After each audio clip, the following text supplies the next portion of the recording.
Hello, Abuja.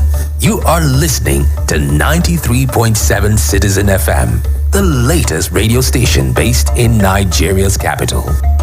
Our station seeks to broadcast a broad mix of culture and views with priority given to development programming to enable residents share ideas and opinions, music and drama. At Citizen FM, we believe in progressive talk and solution-driven conversation. Our aim is to build a united Nigeria by bringing people of diverse culture together through communication. Enjoy listening to 93.7 Citizen FM. We are more than just a radio station. We are a part of your life. This is 93.7 Citizen FM, Abuja. The time is 12 noon. News on the hour.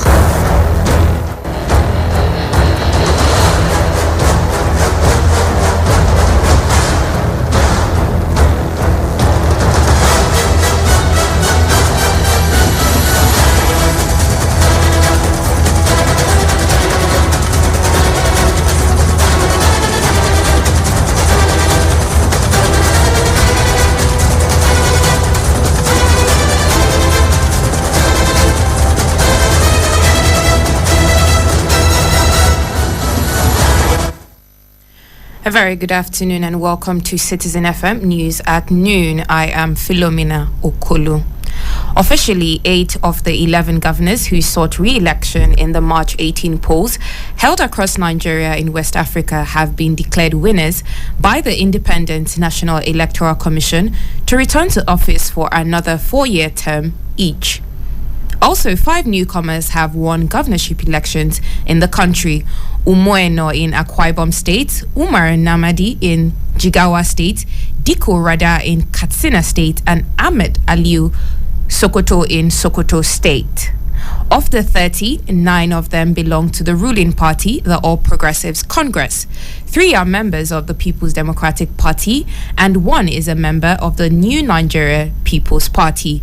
The election in Kebbi was declared inconclusive by the electoral body. Governor Seyi Makinde of Oyo State, who won his re-election, says he will not let his people down. I want to thank the good people of Oyo State for the confidence they reposed in this administration and in my ability to lead. The reward for hard work is more work. So, for this second tenure, we will even work harder for the people of Oyo State. His Ogun State counterpart, Dapo Abiodun, who was returned in a keenly contested election, was also grateful to the electorate. On behalf of myself, my wife, my family, my deputy governor, I want to thank the Almighty God again for not putting us to shame, for not allowing us to be great. I want to thank all of you. The governorship candidate of the African Democratic Congress in Ogun State, Olubiyi Otebeye, has condemned the governorship election in the state. Otebeye said the election was characterized by rigging and violence. It is sad that we still have things like this. Before the election, we raised alarms because we have learned, we have heard that the government, as it is, they are hell-bent on rigging the election and using brutal violence and force against the citizen. Yes, after the election, we had so many infraction reports from Ijebu, the Omo Waterside, Shagamu, Remo, and they are very, very serious. We have cases of vandalized ballot boxes. The Kano State government has imposed a dusk to dawn curfew with a view to avoiding a breakdown of law and order following tensions generated from the coalition of results of the governorship and House of Assembly elections in the state. The Kano State Commissioner for Information and Internal Affairs, Malam Muhammad Garba, said this in a statement issued Monday morning. According to him, the decision was to prevent hoodlums from causing chaos in the already tense situation. The commissioner called on people in the state to remain indoors as security agents would not spare anyone or group bent on causing trouble. The National Human Rights Commission has charged the Nigeria Police Force and other law enforcement agencies to arrest and prosecute electoral law offenders. The Executive Secretary of the Commission, Tony Ojukwu, made the recommendation while addressing a news conference on the preliminary findings of last Saturday's election. He said preliminary findings from the Commission's field monitors and human rights situation room provided an important snapshot of the human rights situation during the governorship and House of Assembly elections. According to him, the commission will continue to monitor the situation and provide updates as more information are made available.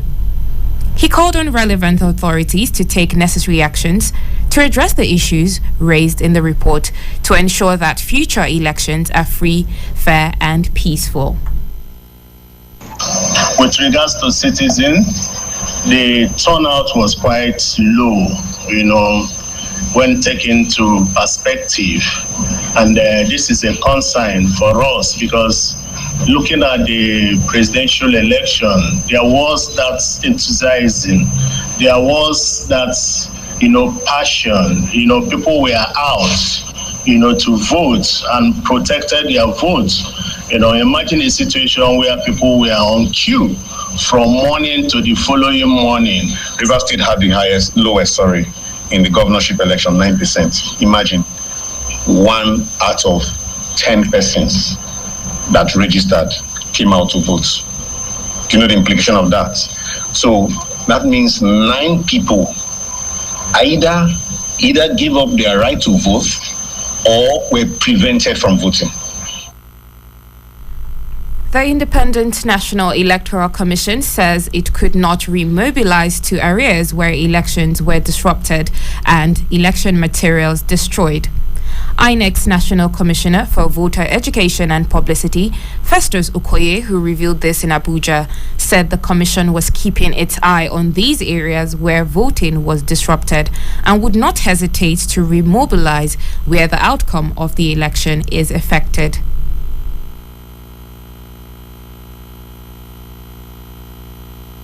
Some of our staff were abducted, some were harassed, some were intimidated, some were hospitalized, and in one case killed. Now, if during the conduct of an election, the election has been disrupted in certain places, in some instances, the law and our regulation says that if our processes and our procedures are disrupted, or if there's resistance to the use of the beavers, that we can give 0-0 to that particular polling unit and take it that everybody in that particular polling unit has voted. In some instances, if elections are cancelled in some polling units, and then during the process of collation, we look at the margin of lead, and we believe that the margin of lead, or the collation and returning officer believes that the margin of lead will affect the outcome of the election, we can go back and conduct supplementary election. Civil society groups in the country have been speaking on their findings of the governorship results. The Situation Room and Yaga Africa claim the elections were characterized by low voter turnout, violence, and intimidation. Situation Room observed the prevalence of vote buying across the country. This was seen in Anambra State, in Yobe, in Enugu, and Edo states. Items were given in exchange for, votes like food items and wrappers and money as well. Amounts given were like from 500 to 5,000 in cash transfer or promissory notes. Incidents of voter intimidation and harassment were also recorded in some polling units in Kano and Lagos states. Yaga Africa hopes INEC and security agencies will take prompt actions to inspire public confidence in the credibility. Now on to the foreign scene. Kenya police have been using water cannon and tear gas to disperse protesters in the capital, Nairobi. The nationwide protests have been planned by opposition leader Raila Odinga over his claim without evidence that the last election was stolen. He also accuses the government of failing to address the high cost of living. In Kibera slums, where Mr. Odinga draws fanatical support, the police clashed with protesters. South African President Cyril Ramaphosa has told citizens that their right to protest does not give anyone the right to harass, intimidate, or threaten anyone else. He has also warned against damaging property or harming other people. It comes amid protests organized by the Minority Economic Freedom Fighters party across the country. Dubbed the national shutdown, they are calling for President Cyril Ramaphosa to resign, accusing him of corruption and mismanaging an energy crisis. Onto the sports scene. Frank Kessie scored a dramatic late winner as Barcelona beat Real Madrid to move 12 points clear in La Liga. Real Madrid went ahead in El Clasico against the run of play in Vinicius Jr. cross was headed into his own net by Barcelona defender Ronald Araujo. Barca equalized just before halftime through Sergei Roberto's shot after Rafinha's efforts had been blocked. Marco Asensio saw a late strike for Real Madrid ruled out for offside before Kessie scored the injury time winner. And that's the news at noon. I am Philomena Okolo. You can follow us on Facebook at Citizen FM Abuja, on Instagram Citizen FM 937, and visit our website www.citizenfm.ng.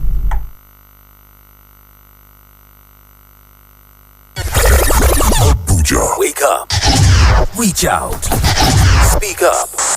Speak out. You are the voice of a new generation.